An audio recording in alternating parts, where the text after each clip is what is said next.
She barely had a decent dress, borrowed from a friend with the hem hastily sewn together. Even so, she stepped into that mansion with her heart racing, carrying the invitation that a classmate had said was for everyone.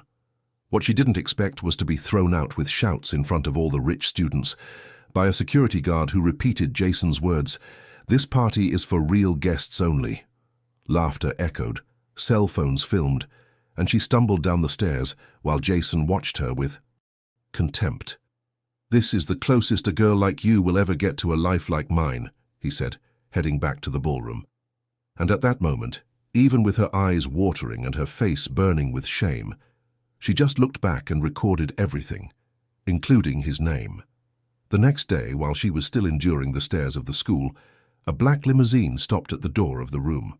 The driver carried only an envelope with the gold seal of the Donovan family and a short sentence.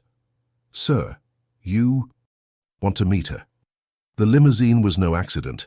Jason's grandfather, Charles Donovan, founder of one of the largest corporations in the country, had seen the video of the humiliation shared by students, and he recognized something in the girl's eyes: dignity. When he learned her name, he sent his team to investigate.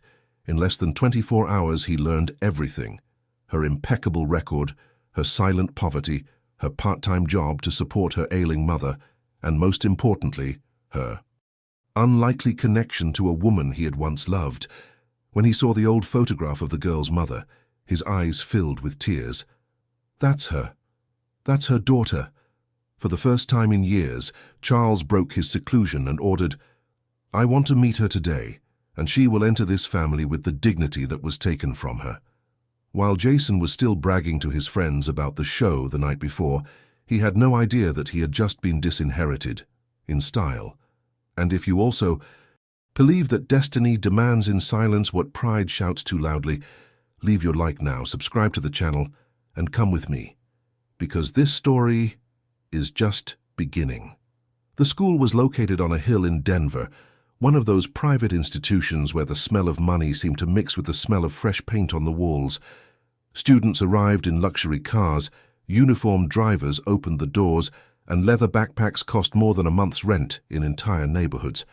Inside, the world was made up of practiced smiles, status in every detail, and exclusive parties that sealed friendships and alliances. In the middle of that scene, she walked with small steps, trying to appear invisible. Her simple clothes contrasted with the tight uniforms of the others. She was a scholarship student, the kind who only appears in the school brochure photos to show diversity. But no one really saw her. No one, except maybe one or two teachers who noticed her impeccable grades. Jason Donovan was her opposite in every way. Son of bankers, grandson of the legendary Charles Donovan, heir to everything you could imagine, handsome, arrogant, charismatic, and cruel in equal measure. He knew he ruled the place. Her group followed her every step, laughing at the same jokes, copying her haircut, and using the same tone of contempt for anyone who wasn't one of them. It was early fall when invitations to the party of the year began to be distributed. Jason would hold a private celebration in the Sur, mansion's own ballroom. The event was already being talked about on the school's social media. A dress code was stipulated.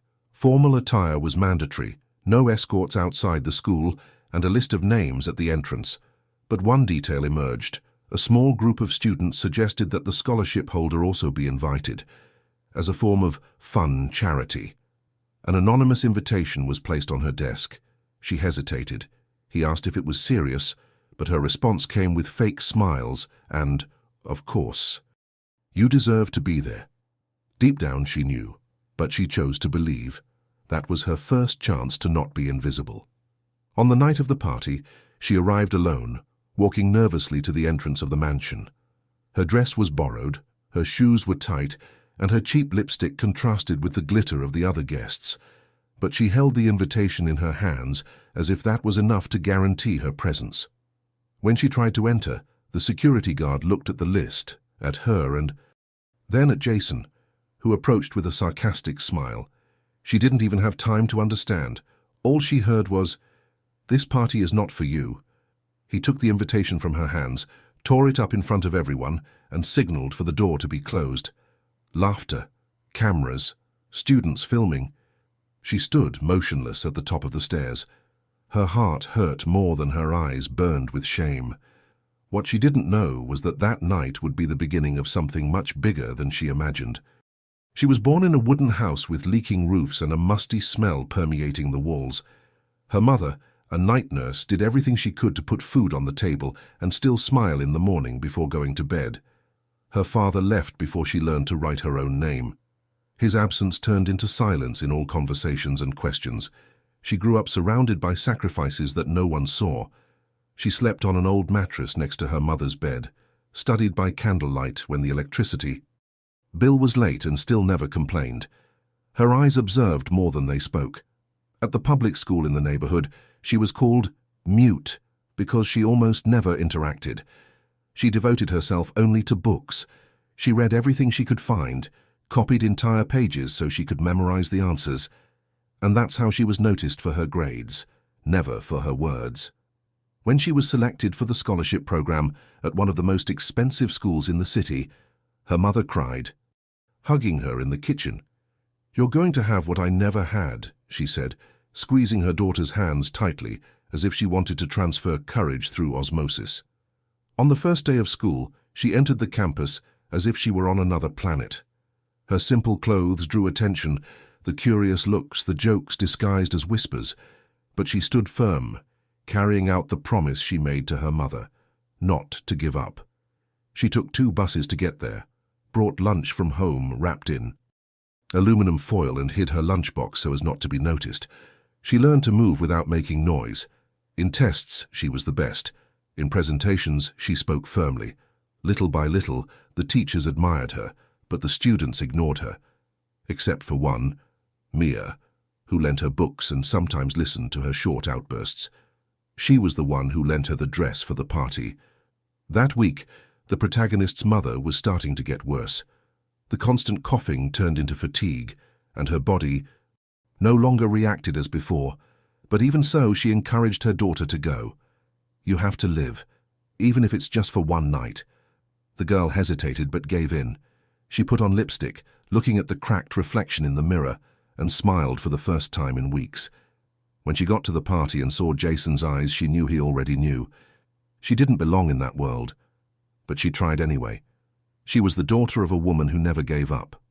When the humiliation happened, she held back. Her tears until she turned the corner. Then she ran to the bus stop, alone, listening to the messages in the class group, exploding with laughter. She got home, sat on the edge of the bed, and apologized to her mother for believing her. She slept in her party clothes and with puffy eyes. The next day she got up early, made coffee, helped her mother change, and left for school as if nothing had happened.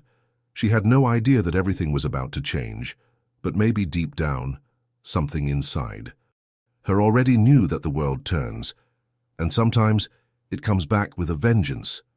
The idea for the bet came up in a stuffy hallway, amid empty laughter and arrogance disguised as charm.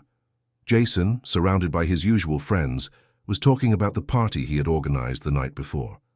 Everyone was laughing at the expulsion scene, sharing videos, making jokes about the fake invitation, and competing to see who could come up with the cruelest caption. One of his classmates, Blake, issued the challenge with a half smile of provocation.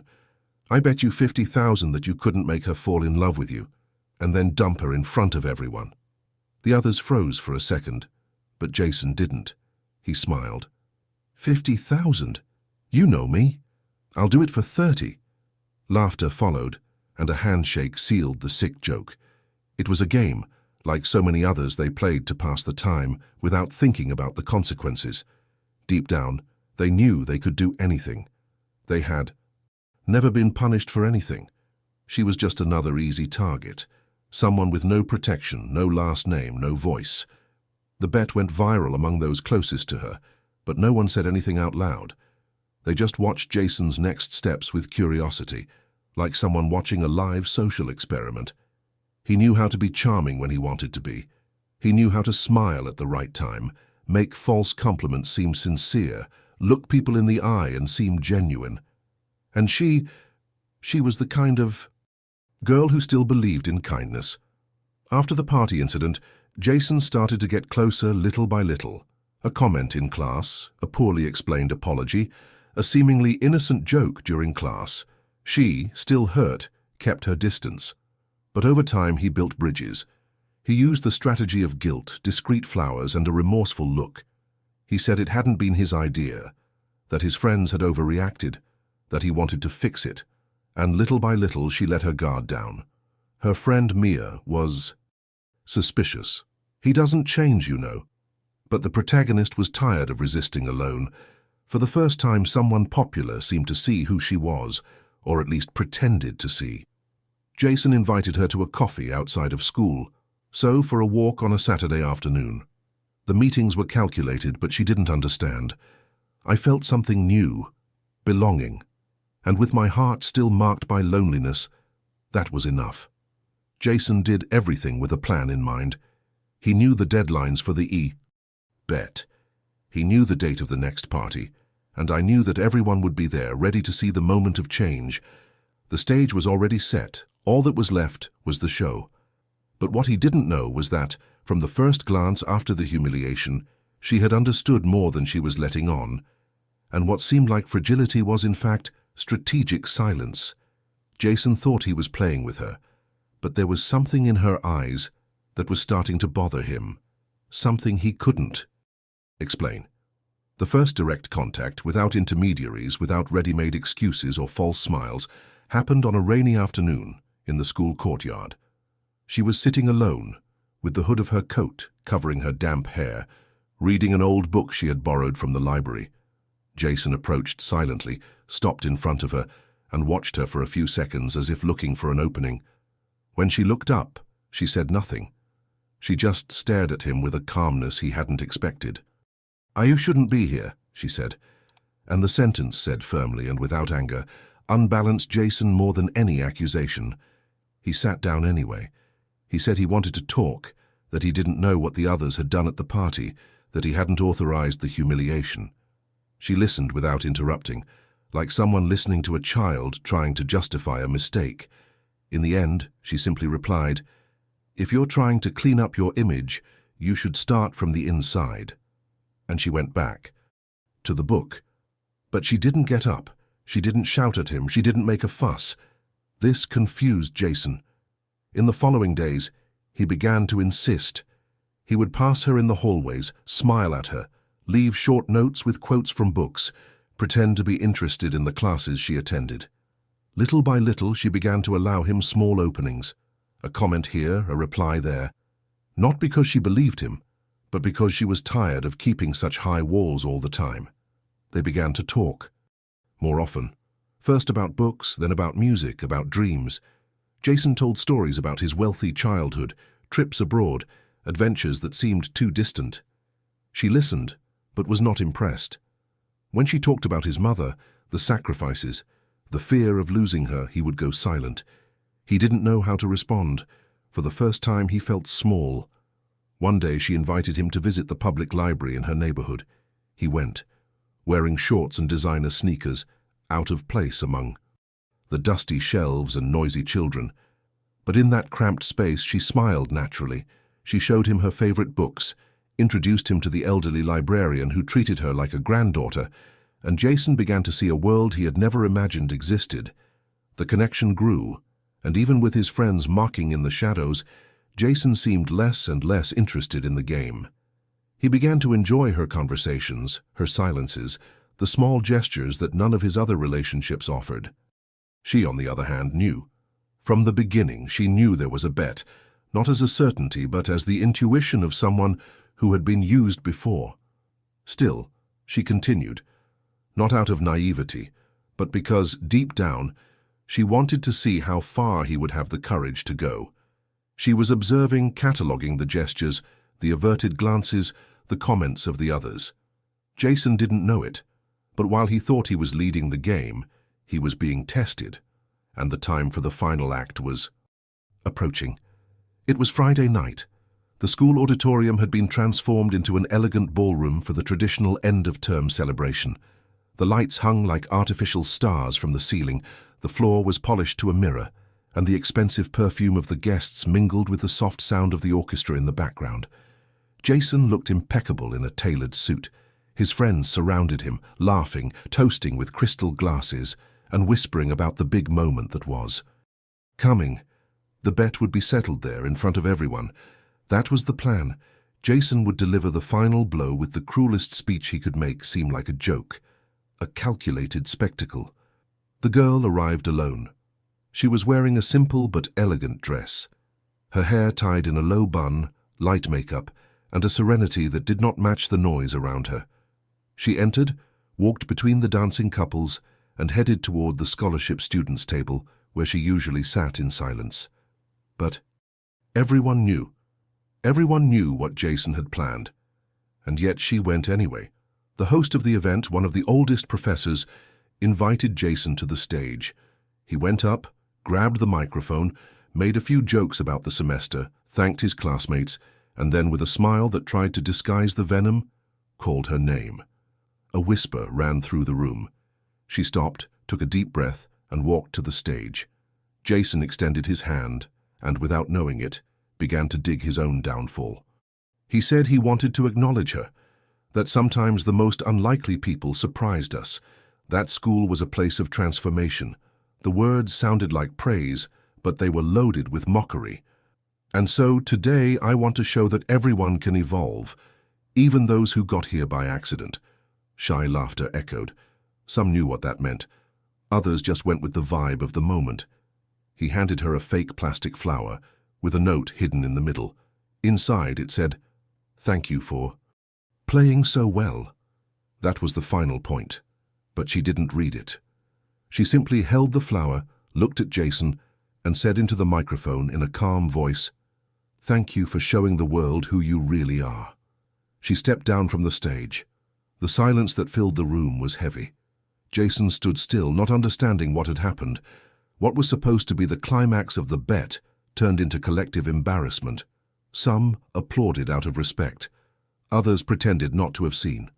But the moment was memorable.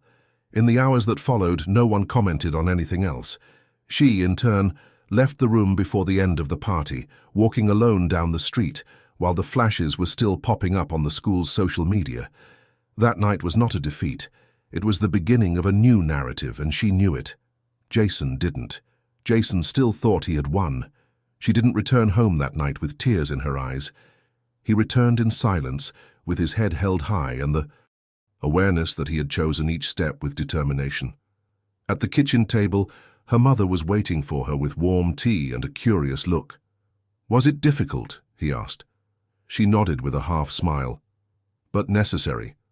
Then she went to her room, opened the notebook where she kept her most intimate notes and scribbled just one sentence. "I let him show the world who he really was." And she slept peacefully. The next morning, the school seemed to have changed. Not in the walls, but in the looks. Some looked away, others stared with discomfort. Jason, on the other hand, tried to act as if nothing had happened. He walked through the hallways as if he was still in control, but something in the air had changed. She didn't avoid him. She greeted him with a brief nod, but full of silent irony. He began to notice details that he had previously ignored, how the teachers treated her with respect, how the classmates who had previously laughed now looked at her with discreet admiration. Yay. Video of the party had been leaked. Not the humiliation part, but her response. The part where she thanked Jason for showing the world who he was replicated by other students.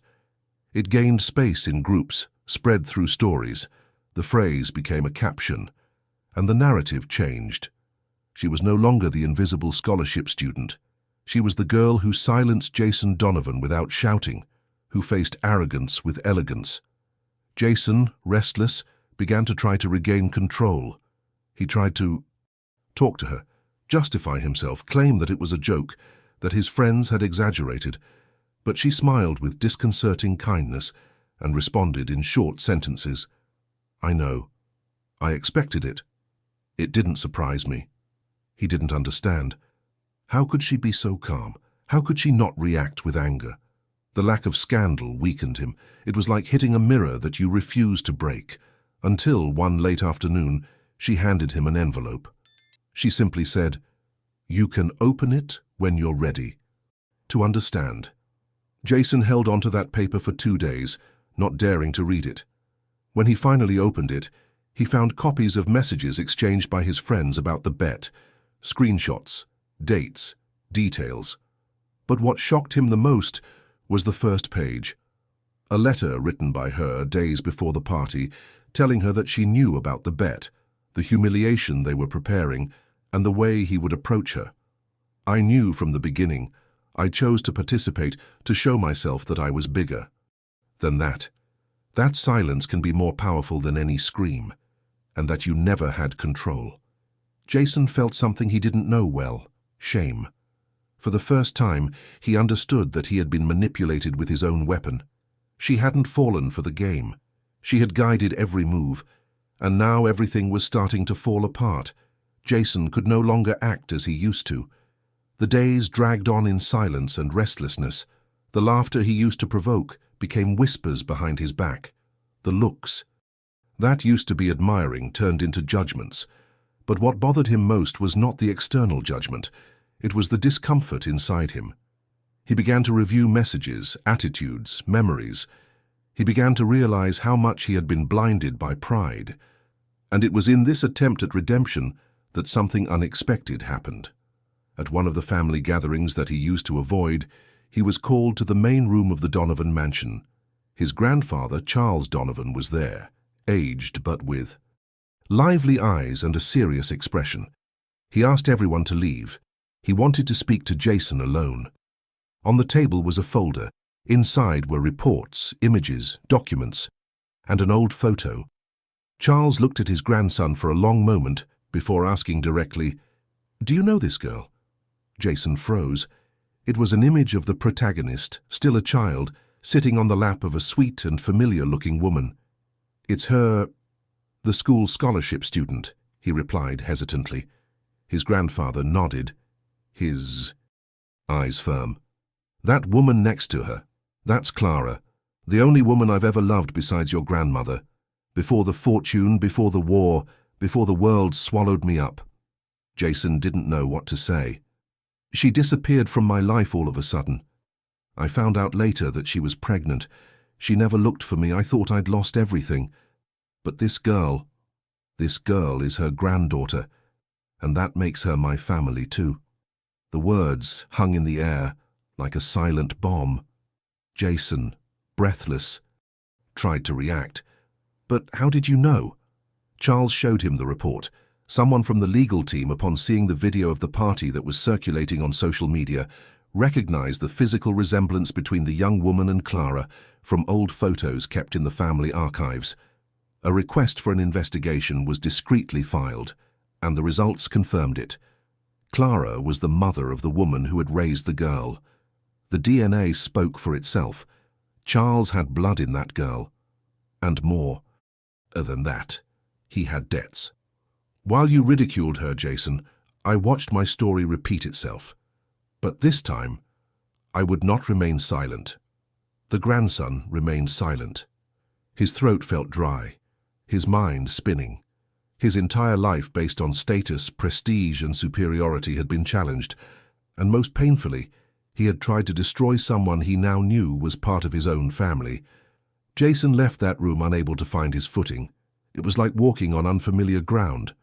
For the first time, the inheritance he had always carried on his shoulders weighed heavily, and he knew he had to find her. But she had already disappeared from school. The following Monday, her seat was empty. The teacher called attendance, but no one answered. Some looked around, others just lowered their heads. Jason, who never paid attention to details like this, stood frozen. He waited for recess, walked through the halls, went to the library. Nothing. When it was time to let out, he walked to the bus stop where he had seen her so many times, but the bench was empty. He tried to ask Mia, the girl's only visible friend, but she just replied, "She doesn't want to be found," and left without giving any further explanation. Over the next few days, Jason called the office numbers, made up excuses to talk to the coordinator, tried to access academic records, all to no avail. She had disappeared from school. No warning, no goodbye. She had vanished as if she had never been there. But her absence was felt in every space she had once occupied. Jason, restless, began to walk through the places where they had been together. He passed by the library in her neighborhood. The librarian recognized her by her description, but would not give any information. She asked not to be looked for. She said she needed peace. Jason went home and entered his own room as if he were entering a strange place. Everything seemed out of place. He picked up the envelope she had given him, reread the letter, the evidence of the bet, the cold records of his own cruelty. Then he opened an old drawer and took out the photo his grandfather had shown him.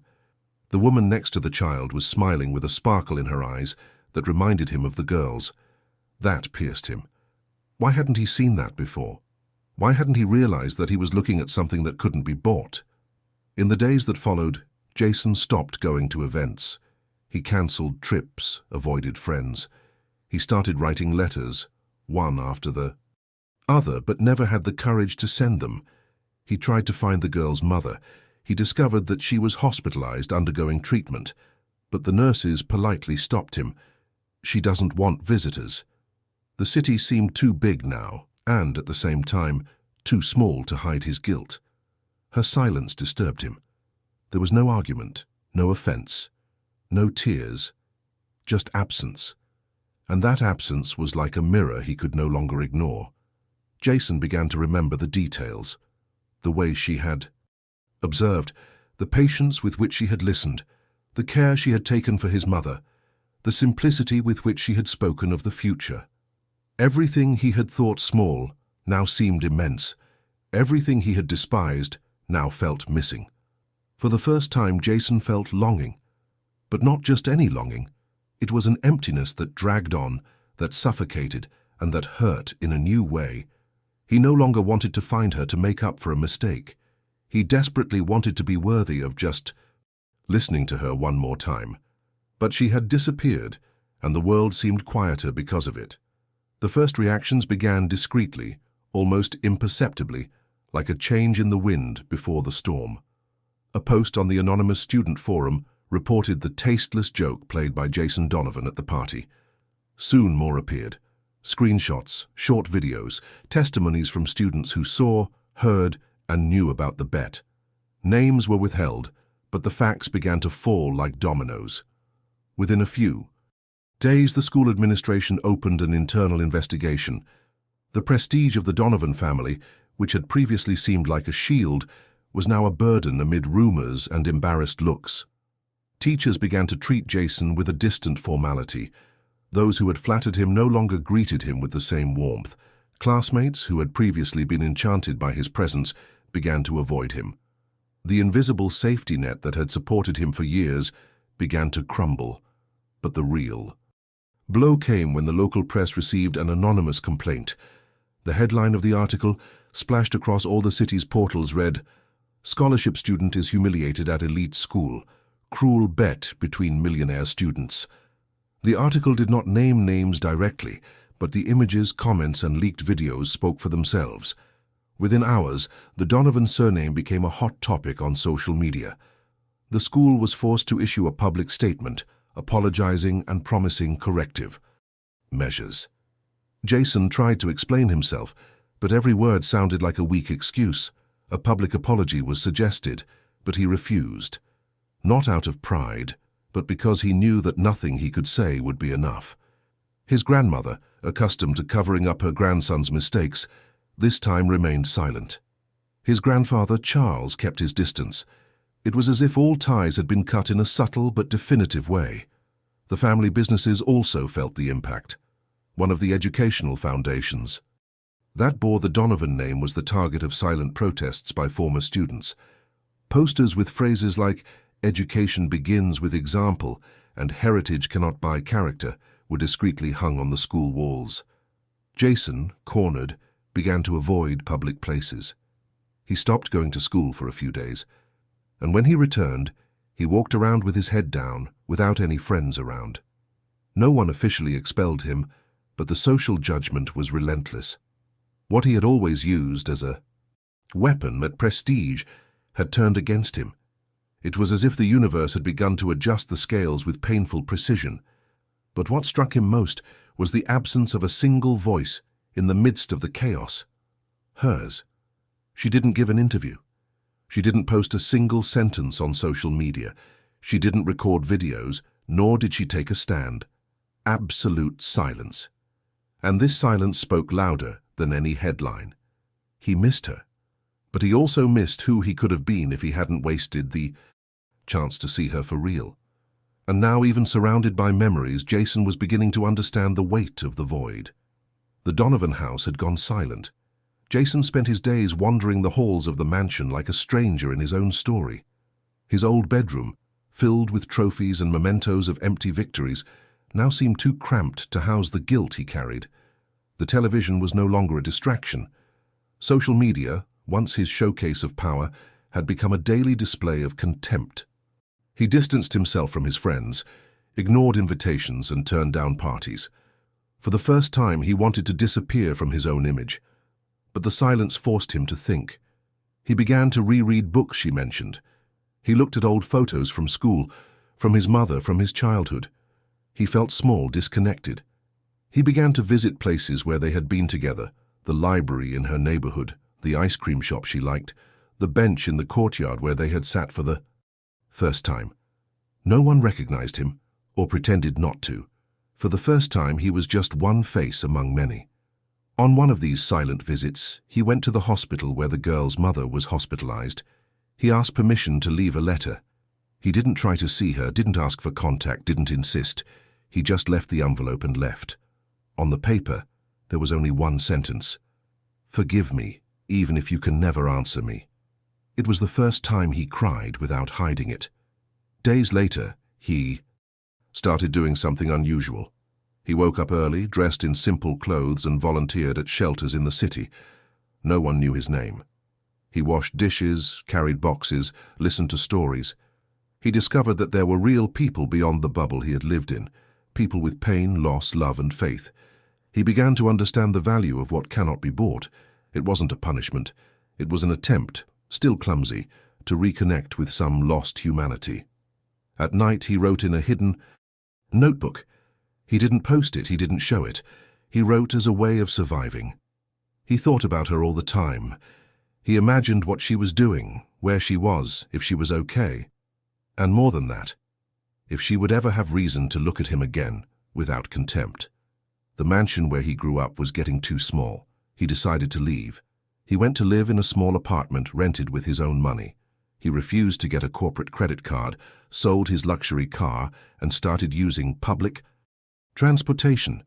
People thought it was a phase, a youthful drama, but for him it was a return to earth. He began studying psychology. He wanted to understand how cruel minds like his were formed.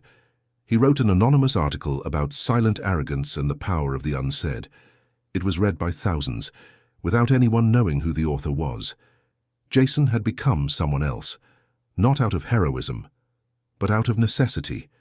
Pain was reshaping him from the inside, and in each change there was her name. Silently, not to win her over, but because without knowing it she had taught him to see, and now he was ready to find her again, even if it was too late. The reunion was unplanned. There was no letter, invitation, or any kind of warning. Life simply brought them face to face on a random afternoon in the most unlikely place, a small bookstore in the city center, where she was participating in a community event about reading and education for underprivileged youth. Jason was only there because he had gotten lost, literally. He got off at the wrong stop, walked through the narrow streets until a sign in the window caught his eye.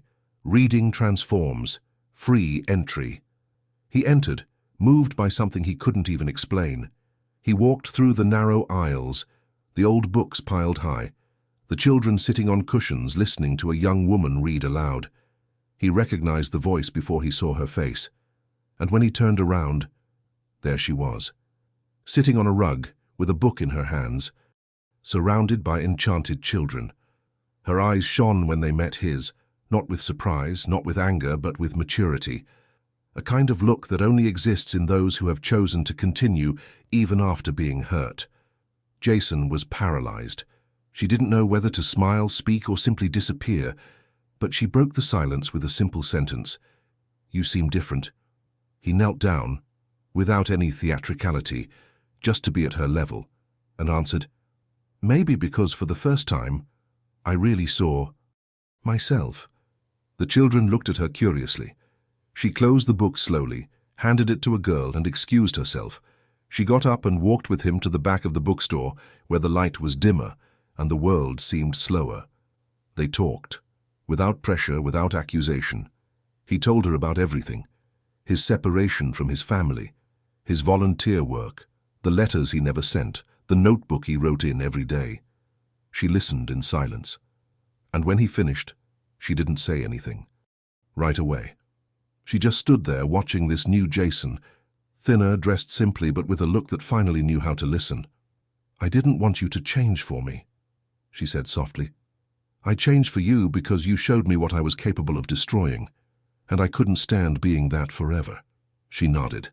"And now?" He hesitated. "Right now, I just want you to know. It doesn't matter what you choose. I needed you to know." She took a deep breath. "I knew, from the moment you went." Silent, their reunion had no hugs, no soundtrack. It was just two human beings looking at each other without masks for the first time. Jason left the bookstore with a light heart and tears in his eyes. She went back to the children, finished the story, and when she closed the book, she smiled to herself. Not for him, but for herself, because finally, she was free. Jason returned home that night with a strange peace in his chest. It wasn't relief, nor was it victory. It was a kind of acceptance he had never felt before. For the first time, he expected nothing. No forgiveness, no return, no redemption. He had simply given her the truth and let her choose what to do with it. In the following days, he began to return to the bookstore discreetly, not to find her, but because something about that environment gave him meaning. He would accompany the children, read in silence, help with the books, sweep the floor at the end. He felt useful, human. Until, one rainy afternoon, she appeared. Again. She carried a wet umbrella and her hair loose. She walked toward him with firm steps and calm eyes. They sat at the same small table among piles of books. She placed an envelope on the table. Jason looked at it without understanding. "It's my turn to speak," he said. He opened it slowly. Inside was a letter, long, handwritten. And as he began to read, he realized it wasn't about him. It was about her, about the girl who grew up being told she wasn't enough, about the girl who studied buying candlelight while watching others gain everything effortlessly, about the woman who learned to keep quiet in order to survive. The letter was a portrait of the strength he tried to erase and who survived. At the end of the letter, there was just one sentence. "I don't want to go back to what was, but I also don't want to carry the pain of what won't be." Jason looked up. She smiled. "You hurt me deeply, but I choose not to live with that pain, because it doesn't define me. You don't define me." He nodded. "I understand." She stood up, put her chair back in place as she always did, and added, "Maybe the greatest forgiveness someone can give is to stop carrying the other person inside." Jason didn't answer. He didn't need to. The answer was in the way she said it, as if she held no anger, only memories. They walked together to the door. Outside, the rain was falling lightly. He opened the umbrella, offering it to her without saying anything. She accepted, but held it herself. They walked to the corner in silence, and when the traffic light changed, she crossed first. In the middle of the street, she turned around one last time. There was no promise, there was no romantic reunion, there was no traditional happy ending. There was just a woman who chose to move on with dignity, and a man who learned to respect that. Jason stood still, watching her walk away, and in that moment, he understood that loving someone sometimes means letting them go with a clean heart. She didn't forgive him with words. She did it with decision, a decision that didn't depend on him. It was the end of the cycle, and the beginning of another, where she would always be the strongest reminder of what he had almost destroyed, and that miraculously survived. It was spring when Jason returned to the hill where the school stood. The flowers on the sides of the entrance were brighter than he remembered. The walls looked the same, but everything there had changed. He walked to the inner courtyard, now renovated. and sat on the wooden bench he had passed so many times without noticing anything. Beside it, a small, newly installed bronze plaque caught his eye. It read, "To the memory of the silence that taught more than 1,000 speeches." No name, no date. But he knew. It was about her. A silent tribute made by someone who understood the power of those who choose not to fight back. He took an old notebook out of his pocket, crumpled at the corners, its pages marked with ink. And sweat. He opened it to a specific page where he had written months before a sentence he had never had the courage to say out loud. Losing someone is easy. What's hard is deserving a second chance and choosing not to ask for it. He folded the page carefully, stood up slowly and walked to the nearest tree. He buried the notebook there, among the exposed roots.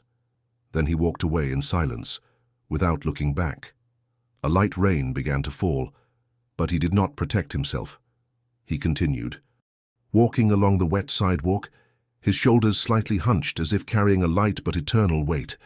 And so, without an audience, without witnesses, the boy who was born an heir said goodbye. Not to anyone, but to who he had been.